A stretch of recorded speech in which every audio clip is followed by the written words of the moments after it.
Shalom saudara-saudaraku yang dikasihi Tuhan, dimanapun saudara berada, kiranya damai dan sukacita Allah melimpah atas hidup kita semua. Sebelum mendengarkan firman Tuhan, marilah kita berdoa. Ya Tuhan, Bapa yang baik, kami mengucap syukur atas kasih penyertaan-Mu dalam hidup kami. Hingga saat ini kami dimungkinkan lagi untuk mendengarkan firman-Mu. Roh Kudus-Mu kiranya menolong, memberikan kami pengertian akan firman-Mu dan mengerti kehendak Tuhan. Dalam nama Yesus kami berdoa dan siap mendengarkan firman-Mu. Amin. Firman Tuhan dari Injil Markus pasal yang ke-11 di ayat 25 sampai 26. Dan jika kamu berdiri untuk berdoa, ampunilah dahulu sekiranya ada barang sesuatu dalam hatimu terhadap seseorang, supaya juga Bapamu yang di surga mengampuni kesalahan-kesalahanmu. Tapi jika kamu tidak mengampuni, maka Bapamu yang di sorga juga tidak akan mengampuni kesalahan-kesalahanmu. Tema kita, doa dan pengampunan. Saudara-saudaraku yang dikasihi Tuhan, kita tahu bahwa hidup ini tak seorang pun manusia yang hidupnya sempurna. Artinya, hidup kita pernah melakukan kesalahan, pernah jatuh dalam kesalahan. Oleh karena itu, kita semua harus dapat saling mengampuni akan kesalahan-kesalahan baik yang kita perbuat dan juga orang lain perbuat. Lewat pengajaran Tuhan Yesus yang memberikan pengajaran tentang pohon ara yang sudah kering, juga nasihatnya tentang doa. Iman diperlukan bagi kita yang percaya kepada Yesus. Karena kita hidup beriman, kita diminta oleh Tuhan untuk memperlihatkan buah-buah iman kita dalam perbuatan-perbuatan baik.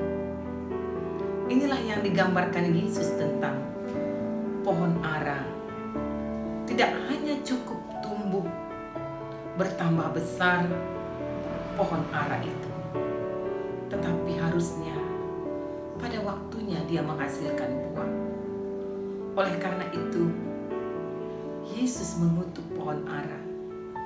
Yesus membuat pohon ara itu kering dan tidak dapat lagi menghasilkan apa-apa. Lalu dibuang ke dalam perapian. Dan Yesus juga mengajar kita untuk dapat berdoa dan mau mengampuni. Sebab seorang yang berdoa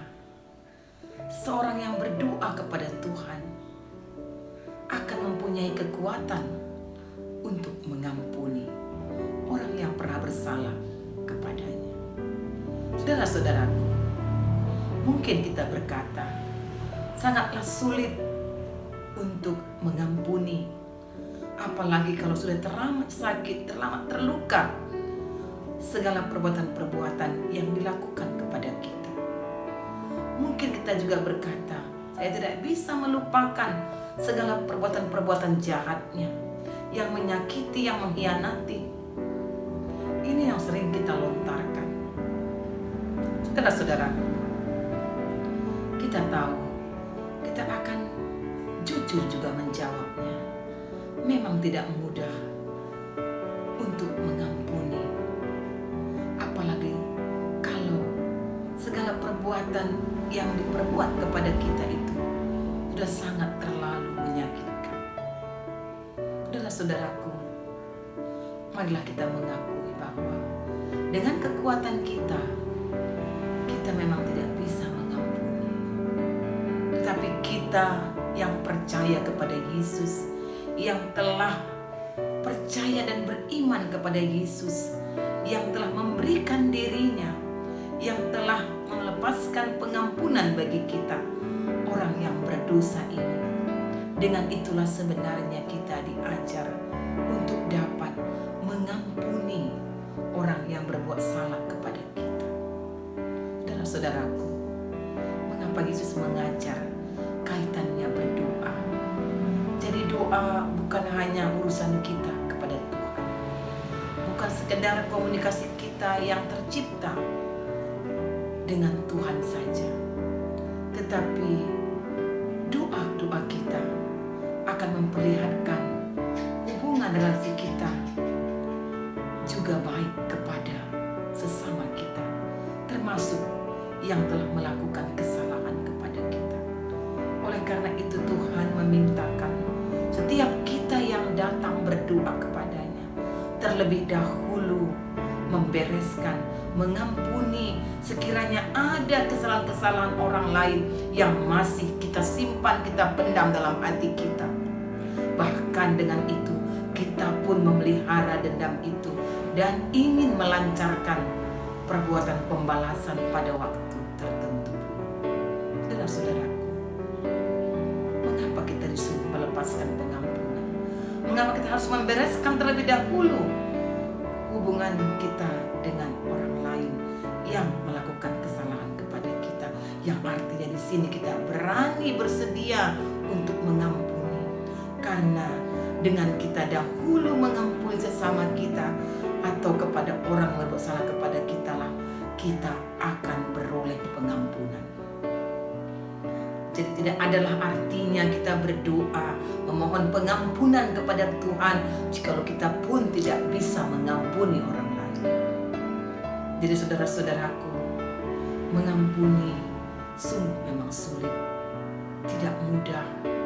Tetapi ketika kita berdoa, kita memintakan kekuatan kepada Tuhan di dalam doa agar kita pun bisa mengampuni orang lain, kita akan menjadi pribadi yang tidak sekedar berdoa, tapi menjadi pribadi yang mau, yang rela, yang mudah mengampuni orang yang berbuat salah kepada kita, karena kita telah lebih dahulu mengalami pengampunan kepada Tuhan.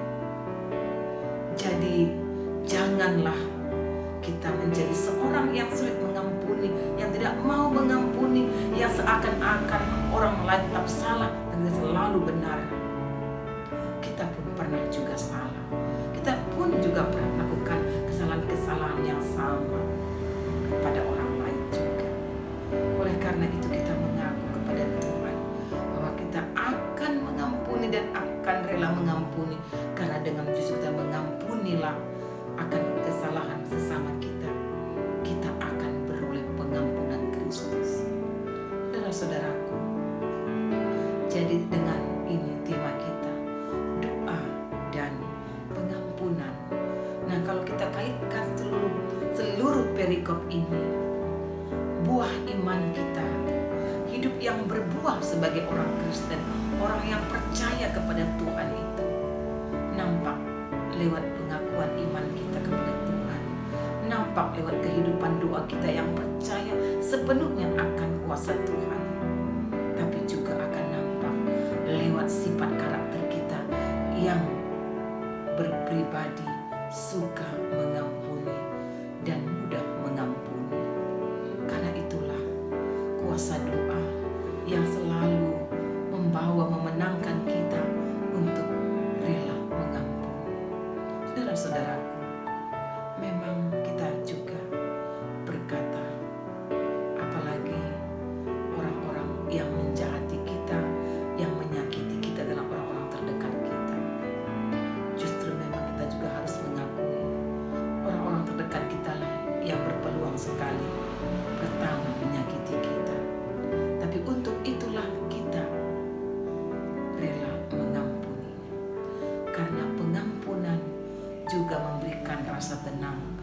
rasa damai dan juga akan membawa kesehatan bagi jasmani dan jiwa kita. Saudara-saudaraku, mengampuni bukan berarti kita membenarkan kesalahan-kesalahan orang yang pernah berbuat salah kepada kita. Pengampunan dilepaskan adalah karena untuk kepentingan kita yang pertama. Sebab ketika kita pertama sekali melakukan pengampunan, kita bersedia terlebih dahulu mengampuni, orang yang pertama diuntungkan adalah kita. Jadi jangan terkecoh dengan ungkapan-ungkapan orang-orang. Mengapa kita mengampuni orang bersalah kepada kita? Kitalah yang rugi, kitalah yang mengalami kesakitan. Tapi yang pertama, ingatlah, kenapa kita disuruh untuk segera mengampuni? Karena yang pertama diuntungkan adalah kita. Ingatlah, orang-orang yang mengampunilah yang akan diampuni oleh Tuhan. Saudara-saudaraku, inilah yang dikatakan hidup berbuah. Jadi tidak cukup hanya sekedar rajin berdoa. Seorang yang dikenal suka berdoa, tapi sangat sulit mengampuni kesalahan orang lain. Bahkan menjadi pribadi yang mendendam, yang menyimpan kepahitan, kesakitan karena perbuatan orang lain. Tapi biarlah kita menjadi seorang pribadi yang suka mengampuni, karena kita telah mengalami pengampunan Kristus terlebih dahulu kepada kita. Jadi saudara-saudaraku, sekali lagi, hidup yang berbuah di dalam iman percaya kepada Tuhan memang terlihat salah satu ada kehidupan doa. Tapi kehidupan doa yang diikuti menjadi pribadi yang suka mengampuni. Inilah yang harus kita lakukan, karena Tuhan juga mengampuni orang yang bersalah kepadanya. Bahkan di akhir hidupnya sekalipun, Yesus melepaskan pengampunan kepada orang yang berbuat jahat kepadanya, justru karena dia sangat mengingat segala perbuatan-perbuatan apa yang jahat yang dilakukan kepada Yesus. Jadi kita mengampuni ketika kita mengingat kesalahan orang lain. Tapi dengan kekuatan Tuhan, kekuatan Roh-Nya yang kudus itu yang diberikan kepada kita untuk kuat melepaskan pengampunan, disitulah kekuatan kita. Karena Tuhan mengampuni kita lebih dahulu. Saudara-saudaraku, demikianlah renungan ini. Biarlah setiap kita menjadi seorang pribadi yang berdoa, seorang pribadi yang murah mengampuni. Terpujilah Kristus. Mari berdoa. Terpuji Engkau Tuhan, Allah yang telah mengampuni kami lebih dahulu atas dosa dan pelanggaran kami. Karena kasih-Mu lah Engkau rela disalibkan. Karena itu bukti kasih-Mu yang mengampuni kami orang berdosa ini. Oleh karena itu tolonglah kami untuk selalu menjadi pribadi yang mau melepaskan pengampunan. Demi nama Yesus, amin.